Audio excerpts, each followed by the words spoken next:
अध्यक्ष महोदय, समृद्धी महामार्गावर अपघातामध्ये दिवसेंदिवस वाढ होत आहे। आपण सगळ्यांनी बघितलं की मागच्या आठवड्यामध्ये सुद्धा या समृद्धी महामार्गावर 7 लोकांचा जीव गेला। अध्यक्ष महोदय, 1 जुलै 2023 ला लक्झरी बस जळून 25 प्रवाशांचा मृत्यू झाला होता।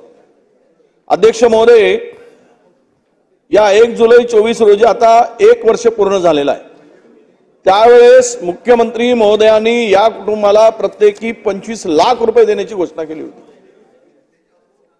आणि 25 लाख रुपयाची घोषणा केल्यानंतर 1 वर्षामध्ये केवळ अध्यक्ष महोदय सीएम फंडातून 5 लाख आणि केंद्र सरकारकडून 2 लाख 7 लाख रुपयाची मदत झाली।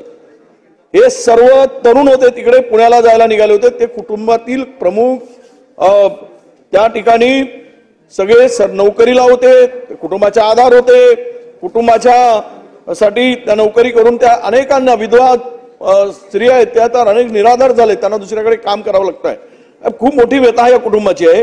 त्यामुळे आता हा चंद्रशेखर माळवी नावाचा सामाजिक कार्यकर्ता 26 जानेवारी पासून तिकडे उपोषण करत होता। त्याला गळफास लावून घेण्याचा प्रयत्न त्यांनी केला, त्याचं कुटुंब उद्ध्वस्त झालं म्हणून त्याला उचलून पोलीस स्टेशनमध्ये कारवाई केली, त्याला अटक केली, न्याय मागणी करायसाठी त्याला कारवाई केली। मागत असताना अध्यक्ष महोदय, मला एवढंच सांगायचं आहे की तुम्ही घोषणा करताय, जर पोर्शे कारमध्ये अपघात झाला लगेच आपण 10 लाख रुपयाची घोषणा केली, तर 2 लोकांना केली पाहिजेत मदत, आम्ही त्याला विरोध नाही। पण या 25 तरुण आहेत, हे सगळे नोकरी करणारे तरुण होते, सगळी त्यातली मॅक्झिमम या लक्झरी बसमध्ये पुण्याला जायला निघाली होती। म्हणून माझा विषय असा आहे अध्यक्ष महोदय, या स्थगन प्रस्तावाच्या माध्यमातून संपूर्ण कुटुंब आता जिल्हाधिकारी कार्यालयाच्या पुढे उपोषणाला बसलेला आहे। संपूर्ण या 25 लोकांचे कुटुंब, मुख्यमंत्र्यांनी दिलेला शब्द आता पूर्ण करावा, ते घोषणा केली आहे, त्याची व्हिडिओ क्लिप आहे। मुख्यमंत्री स्वतः बोललेत की आम्ही 25 लाखापर्यंतची मदत करू, पण 1 वर्षांनी त्यांना मदत होत नाही, तर मग तुमच्या घोषणेला राहिलं काय? त्यांची मोडवण का करता?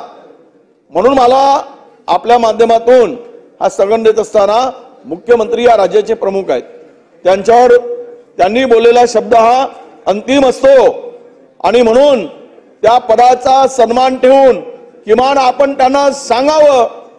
मी काही यामध्ये फार काही आता सभागृह स्थगित करा वगैरे प्रश्न आम्हाला काही बाकी हे नाही, पण या सगळ्या मध्ये या 25 कुटुंबाची जी वाताहत झाली अध्यक्ष महोदय, हे कुटुंब उघड्यावर पडलं आहे आणि म्हणून या संदर्भात 31 जानेवारीला एसआयटी स्थापन केली। ते काय झालं त्याचा काही पत्ता नाही, तो अहवाल कुठे गेला तेही माहित नाही। मग अशी म्हणजे तत्पर सरकार म्हणून शिक्की मिरवणारे 1 वर्ष जर त्या कुटुंबाला तुम्ही घोषणा करून जर मदत देत नसाल तर तुमच्या घोषणेला काय अर्थ आहे?